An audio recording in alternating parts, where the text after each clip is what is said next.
So Shelby, I just wanted to have a sit down with you.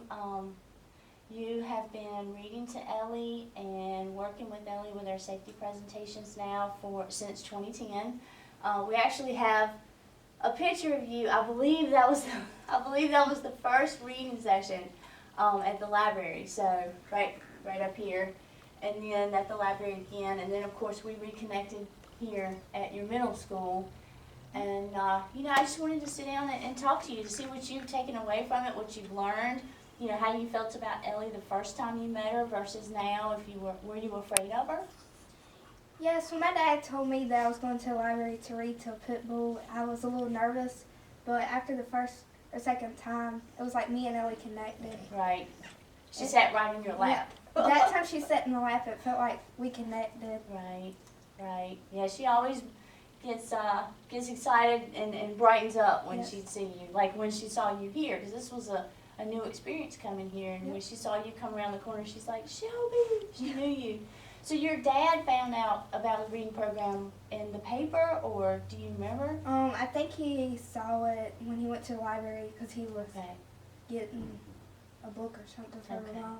So he signed you up and told you, and you were like, okay, let's check it out. Yep. So what do you think that's done for you? I know you were not a struggling reader. You're actually a very, very intelligent young lady.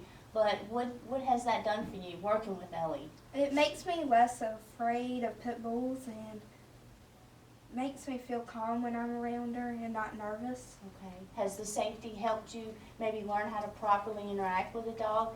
Ellie knows you now, but I always tell people, even though you know her, she knows you, it's still good to get in the habit of approaching them with respect. And Ellie's so comfortable with you, and you're so comfortable with her. It's like second nature, and you know each other really well.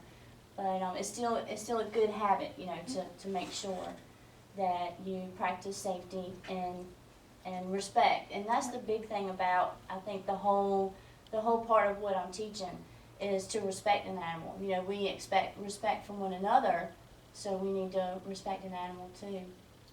When I walked in here at first, I wanted her to know me because we hadn't seen each other in a while, so I let her sniff my hand. That was good. And you let her come to you, right? Yeah.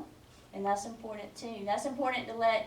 I went over that Tuesday with the students. It's always important to let the dog decide, which, like we were just saying, she knows you, you know her. I don't know if she's tired or what's going on, but it's always good to let the dog decide, because some days they may be having a bad day, or if you're out walking and you see a neighbor's dog or something, and maybe they're having a bad day, or maybe you startled them, maybe they're fearful of something going on around them that you're not aware of, and so it's always good to just let the dog decide. So she'll probably curl up in your lap in a minute and go to sleep. So do you have anything else you want to share, Shelby? I'm glad I was able to help with Ellie and be a part of her life, and I was glad she was part of my life. And I think we'll always have a good friendship with each other. Well, Shelby, we're blessed that you were part of our life, and we thank you for everything you've done, and thank your dad for bringing you that first time, and we feel really good about Challenger letting us come in. So it's been a blessing, and we're thankful that you've been a part of their journey.